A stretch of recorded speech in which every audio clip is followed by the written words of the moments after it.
Tanzania bwana, mambo vipi? Sisi ni EJ Worldwide. Sasa leo tuko Mwanza na hii eneo unaiona, tunataka tukaangalie, je, tukidesign nyumba ya aina gani yoyote ile ambayo tunaweza tukaiweka hapa na ikawa na muonekano mzuri. So get ready, get ready, get ready, get ready, get ready.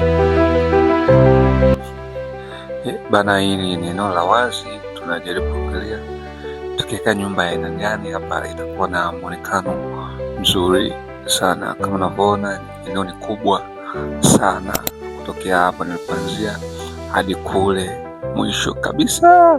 Hapa nimepita tu kwenye mpaka wa eneo letu. Sasa tunataka tuangalie kutokana na ukubwa wa eneo mpaka huko mwisho.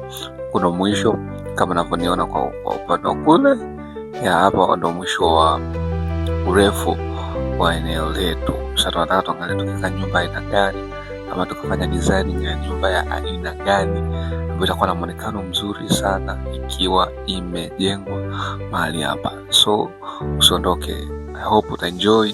Make sure to follow, una subscribe, like and comment.